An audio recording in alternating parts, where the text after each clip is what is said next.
Welcome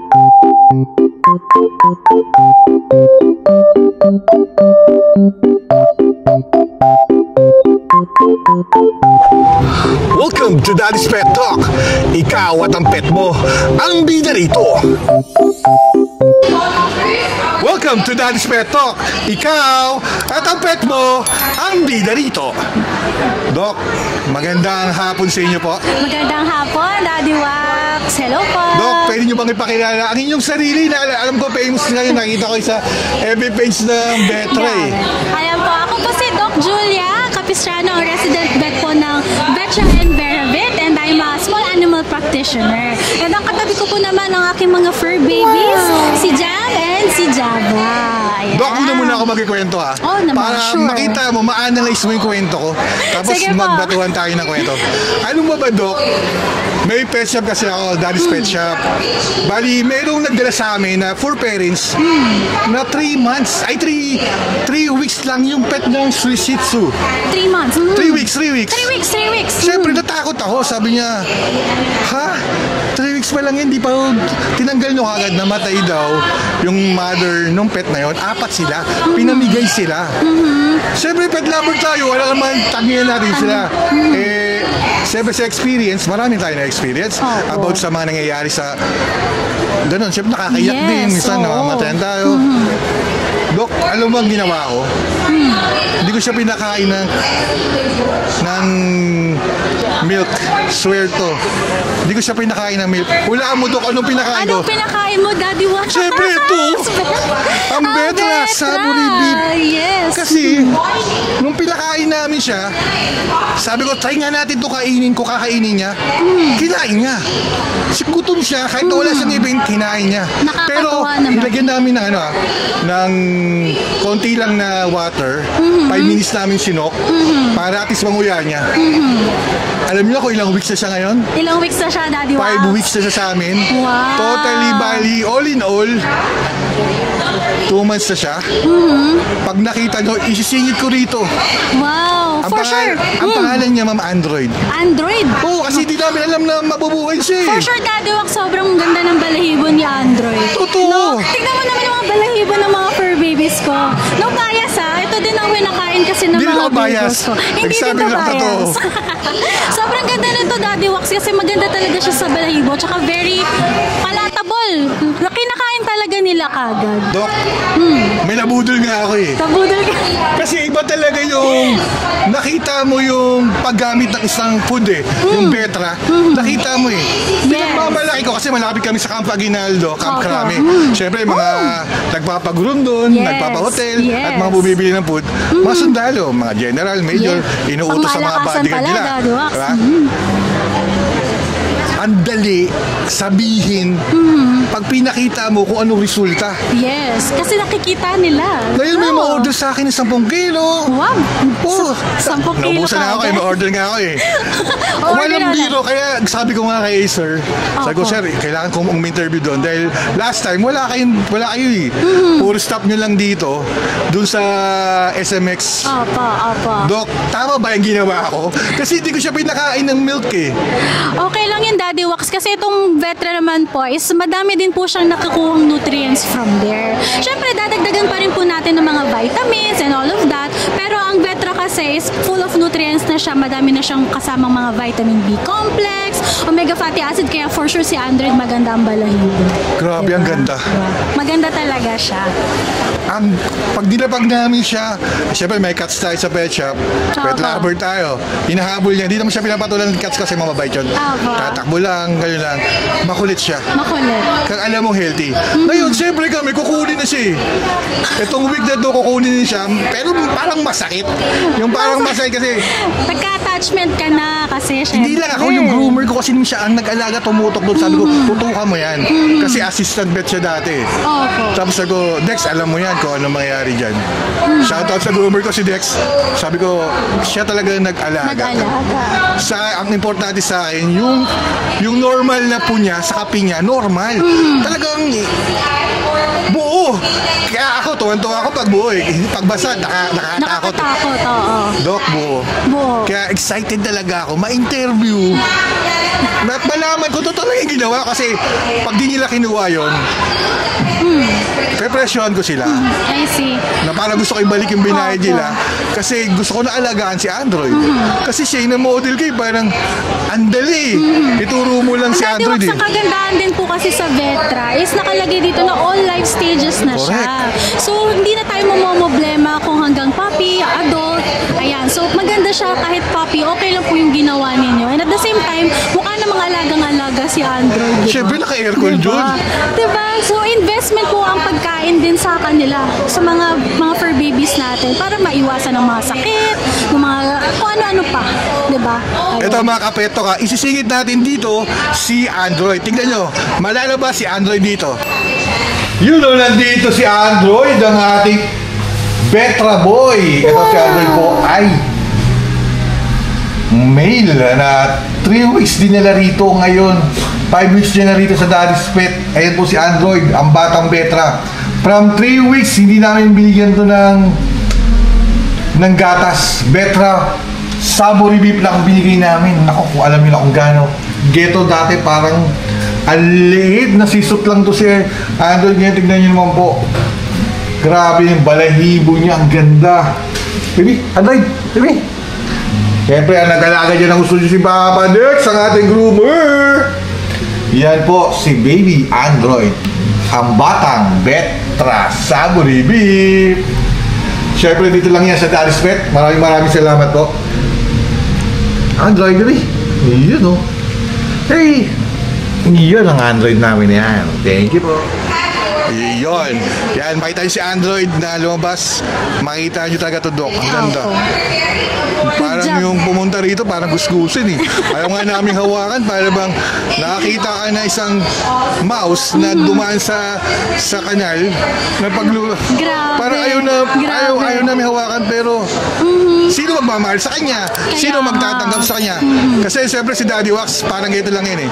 Paano magkakaroon ng experience ang naghahatid ng trabaho kung lagi natin i-reject yung experience na yun para sa kanya? Bibigyan natin chance. Kaya binigyan ko si chance. Daddy Wax, sobrang bilib ako sa inyo kasi hindi lahat ganun eh. Yung parang matutuunan mo ng pansin yung mga fur babies nyo. No? So, sobrang bilib ako sa iyo na kinuha mo si Android, na alagaan mo siya mabuti, nabigyan mo siya ng tamang pagkain at pagmamahal. Siguro tama lang dumating rin yung Vetra yung mga week na yun. Tapos try nga natin nga kung mabisa yung Vetra na yan. Tingnan natin, try natin kay Android. Siyempre yung may-ari nagpapareserve na rin. Pero parang ayaw pa kang balikan. 3 days lang din nagpapakita. Sana wag nyo na kunin. Diba? Hindi naman, in fairness, talagang minahal naman rin nila si Android kahit padaan-daan lang sila ron. Siyempre, Doc, ano ba talaga? Ito yung cut ko ha. Siyempre, nakatuna steak yan, Vetra Beat. Siyempre, kasi yung Vera Beat na yan, yung Vera Beat na yun talagang maganda talaga po.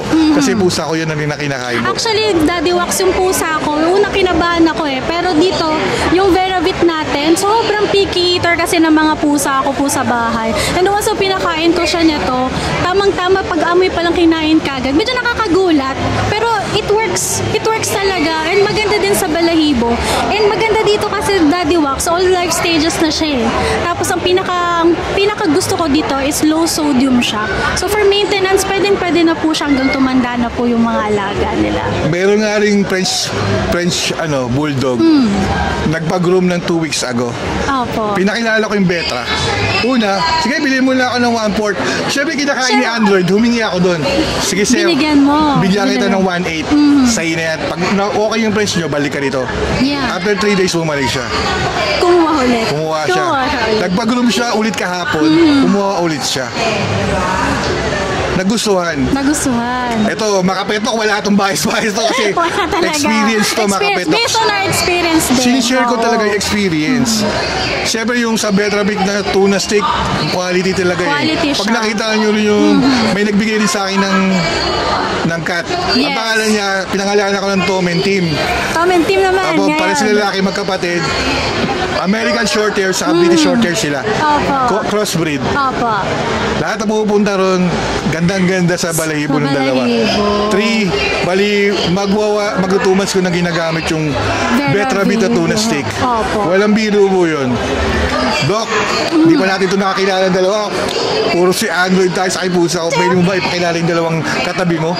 Ayan, ito nga si Jam. Ito yung 7-year-old Pomeranian. Ito yung girlfriend niya si Jabba, 4 years old. Girlfriend na. Ayan. Sobrang lago ng mga balahibo na to. Siyempre ako, as a vet, alaga pa din dapat to. Parang mga anak ko na sa inyo po talaga. yan? Opo, akin po talaga to. So meron pa akong isa, si Jade. Ayan. Hulaan niyo po ilang taon na yan. Daddy Wax. Ilan taon na to? 8 years old na yan. Ganyan lang siya kaliit. You know, baby. Hi. Naka-Vetra din siya, Daddy Wax. Kasi kung mapapansin mo yung Vetra Daddy Wax, sobrang liit lang ng kibbles niya. So parang less prone sila sa pag natuchoke. Sa liit ng bunganga niya, mangunguya na kagad. Sobrang liit lang ng kibbles niya, so very safe siya sa mga small dogs natin. Like Android, yung dati niyo pong nung maliit pa lang siya, hindi siya nahirapan Dok, maguya. isang tanong sa sagot. Pag pinaibinuman ko bukas si Android, pwede ko siyang dalhin dito sa Sabado? Try nyo, tingin nyo pwede or hindi pwede? Depende po kasi yun kung may nagba-vaccine ba dito? Ng 5-in-1? Hindi, ako naman pa 5-in-1 bukas. Di ba after ng 5-in-1, pwede ko siyang dalhin dito para pakita sa tao na ito si Android.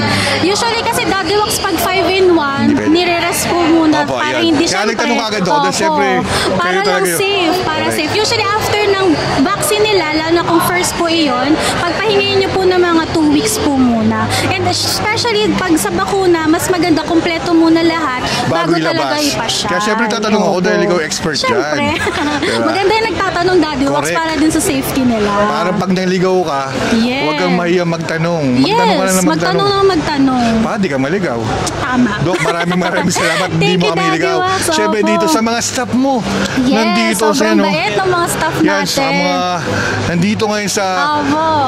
sa Vetra, sa Beef, sa Vetravit tuna steak na talagang quality. Yes, quality. Sana next time na pagkikita natin, Yes, pag nahiram Daddy namin Wax. si Android, dadali namin Yes, dito. sana ma-meet ko po si Android Daddy Wax. Pag Ipasyal mo binabari na siya. si Android, ma'am, Pakompletuhin mo grabe. muna yung bakuna. Kaya nga, pag mag-uusap siguro kami na may-ari, kausapin Yes, ko opo. kung baka pwede ko lang ibalik yung bayad nila, na si Huwag mo Android. kalimutan Daddy Wax pakilala kay Android. Ano po? Huwag niyo akong kalimutan ipakilala kay Android. Of course, siyempre. Ayun. Doc, maraming salamat. Maraming salamat sa din oras na po. to. Pinaunlakan mo tong interview to. Parang pwede na tayong, eto na muna ang ipopost ko. Kaya, Opo. maano tayo ng, kumukuha tayo ng marami ito. Naikot ko na to. Okay. Papakita natin mamaya sa tao. Opo. Kaya Doc, itong post ko na to sa YouTube, hindi lang sa Pilipinas. Japan, Amerika, Wow. Canada, at Middle East. Kasi, pinagmamalaki ko yung mga pets natin dito. Aww. Lalo na sa Sunday, sana maganda yung araw. Nandun Yeah. ako sa Animal Kingdom Heroes Edition Run Ay, wow. sa Bridgetown. Doon Sa Animal Kingdom Foundation, yes. Opo. Doon po ako, Doc, doon yung 1 year ko doon. Ay, wow. Doon ako first na nag-panaran. Oh, Kaya good luck. sa Opo. tulong na animal, lagi nilang pagdating sa interview, lagi sila nagpapa-interview. Member din po ako ng Animal Yun, Kingdom oh. Foundation. Siyempre. Ayun po sila, Kaya attorney. gaita- Doc Ray, hello Yun, po. oh. Shout out. Ayun, Doc, baka pwede ka bang mag-shoutouts? Ano ba, baka may kung gusto sabihin. At ma-invite dito Yes. ang mga kapetok nating nanonood. Ayan, hello po mga fur parents and mga pet lovers natin out there. Don't forget to swing by sa booth natin na 420 to 421. Check nyo po yung Vetra and Veravit na booth natin. Para meron po kami mga exciting goodies for your pets. Kailangan lang natin mag-register and pumila. And then, ayan, makakakuha na po kayo ng mga samples natin. Ayan, and enjoy! Sobrang dami pong mga dogs dito na cute nila. Siyempre, day 1, sana day 2, Apo. bukas pumunta sila rito. Yes, hanggang September 28 po to, 10 a.m. to 7 p.m. Doc, ako, nagpapasalamat ako. My pleasure na na-interview ko kayo. Ako din, Daddy Wax, sobrang gaan po ng love ko sa inyo, sobrang pong bait ninyo. Siyempre po, dito sa Daddy's Pet Talk, kayo at ang mga pet na nandito, Yes. ang bida. Thank you po. Thank you po, Daddy Wax.